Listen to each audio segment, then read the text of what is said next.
Welcome six class student. आज जो हम टॉपिक करेंगे वो है चैप्टर 2 पूर्ण संख्याएं, जिन्हें हम होल नंबर्स कहते हैं। इस होल नंबर्स के चैप्टर में हम दो आइडेंटिटी, महत्वपूर्ण आइडेंटिटीज, इनका हम आज अध्ययन करेंगे। एडेटिव आइडेंटिटी, योज्य तत्समक, मल्टीप्लिकेटिव आइडेंटिटी, गुणात्मक तत्समक। इस प्रकार हम आज दो आइडेंटिटी के बारे में पढ़ेंगे जो हमारी पाठ्य पुस्तक से संबंधित है और छठी कक्षा का जो आगे टॉपिक है। तो सबसे पहले एडेटिव आइडेंटिटी, योज्य तत्समक।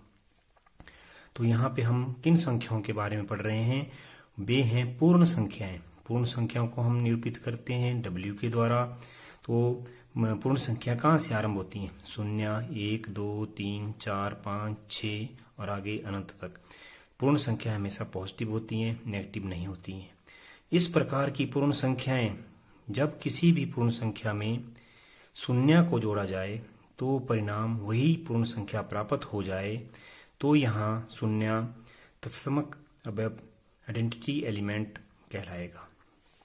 तो कहने का मतलब एडेटिव आइडेंटिटी में कि हम किसी भी पूर्ण संख्या में जब हम शून्य जोड़ें तो दोबारा हमारे पास परिणाम वही संख्या आ जाए, उसे हम एडेटिव आइडेंटिटी कहते हैं। जैसे ये यहाँ पे कोई पूर्ण संख्या ले रखी है मैंने, उसमें हम शून्य जमा करें तो हमारे पास दोबारा ए आ जाता है, पूर्ण संख्या। और यहाँ शून्य का जो रोल है वो तत्समक अवयव है, आइडेंटिटी एलिमेंट कहते हैं इसे, आइडेंटिटी एलिमेंट। अर्थात इसको जोड़ने पर दोबारा आइडेंटिकल वही पूर्ण संख्या प्राप्त हो जाए। या इसका दूसरा रूप, शून्य में हम ए जोड़ें। यहाँ हमने पहले पूर्ण संख्या में शून्य को जोड़ा, तब हमारे पास पूर्ण संख्या प्राप्त हुई। मगर यहाँ पे दूसरे वाले में शून्य को हमने पहले लिखा और ए पूर्ण संख्या बाद में लिखी, दोबारा हमारे पास परिणाम दोबारा पूर्ण संख्या ही आता है। तो इसे एडेटिव आइडेंटिटी कहते हैं। इसका हम उदाहरण लेते हैं। उदाहरण 9 में जब हम शून्य को जोड़ें तो 9 आ जाता है। इसी प्रकार कोई अन्य पूर्ण संख्या 100, उसमें शून्य जोड़ें तो दोबारा 100 आ जाएगा। 5000 कोई हमने पूर्ण संख्या ले लिखी, उसमें शून्य जोड़े तो 5000 है। इसी प्रकार हम कोई अन्य पूर्ण संख्या जो शून्य से बड़ी हो या शून्य हो उसको लें तो हमारे पास जो प्राप्त संख्या होगी, परिणाम होगा, वो क्या होगी? पूर्ण संख्या होगी। या दूसरे रूप में कहें, शून्य में 9 जोड़ें तो 9 आएगा, शून्य में 100 जोड़ें तो 100 आएगा, शून्य में 5000 जोड़ें तो 5000 आएगा, शून्य में 1 लाख जोड़ें तो 1 लाख आएगा। अर्थात आप कोई भी संख्या, पूर्ण संख्या अपनी स्वयं इच्छा से ले सकते हैं। अगर उसमें हम शून्य को जोड़ें तब भी हमारे पास पूर्ण संख्या आएगी, या शून्य में पूर्ण संख्या को जोड़ें तब भी हमारे पास पूर्ण संख्या प्राप्त होगी। इसी प्रकार की आइडेंटिटी को हम एडेटिव आइडेंटिटी कहते हैं। दूसरी इसी प्रकार से मिलती जुलती आइडेंटिटी है, वो है गुणात्मक तत्समक, मल्टीप्लिकेटिव आइडेंटिटी। उसे कहते हैं मल्टीप्लिकेटिव आइडेंटिटी। जब किसी भी पूर्ण संख्या को 1 से गुणा की जाए तो परिणाम दोबारा वही हमें पूर्ण संख्या प्राप्त हो, उसे हम गुणात्मक तत्समक कहते हैं, मल्टीप्लिकेटिव आइडेंटिटी कहते हैं। अर्थात यदि b कोई पूर्ण संख्या हम लें तो b को हम 1 से गुणा करें तो दोबारा हमारे पास उत्तर जो है वो b प्राप्त होता है। अर्थात b एक क्या है? पूर्ण संख्या है। और इसको गुणा करें हम 1, यहाँ 1 क्या कहलाएगा? गुणात्मक तत्समक, मल्टीप्लिकेटिव आइडेंटिटी।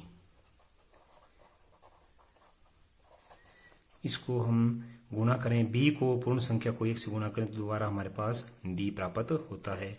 या 1 में हम कोई गुणा करें कोई पूर्ण संख्या तो दोबारा हमारे पास वही पूर्ण संख्या प्राप्त हो जाए। b यहाँ पूर्ण संख्या है,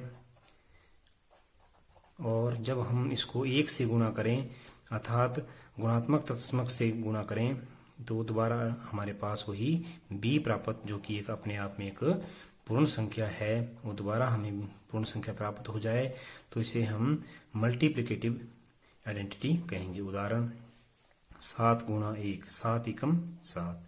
अगर मैं दूसरी कोई और पूर्ण संख्या लेता हूं, जैसे 11, तो 11 एकम 11, 100 गुणा 1, 100 एकम 100। इसी प्रकार बीच में कोई भी पूर्ण संख्या आप खुद ले सकते हैं। तो उसमें अगर आप 1 से गुणा करें तो दोबारा हमारे पास वही पूर्ण संख्या प्राप्त हो जाएगी। 10,000 में ही गुणा की तो 10,000 आ जाएगा। या इसी में 1 में हम 7 गुणा करें, इसी में उदाहरण को लें, 1 में 7 हो, 1 को 7 से गुणा करें तो हमारे पास क्या आएगा 7। इसी प्रकार हम 11 1 से 11 को गुणा करें तो हमारे पास 11 आ जाएगा। 1 को 100 से गुणा करें तब हमारे पास 100 आएगा।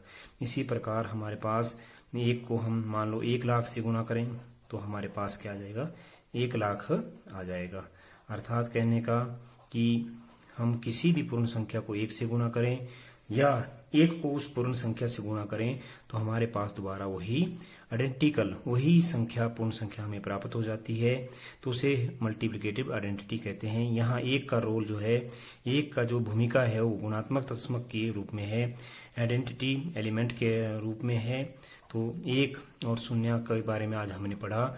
0 जो है वो योज्य तत्समक है और 1 गुणात्मक तत्समक है। धन्यवाद।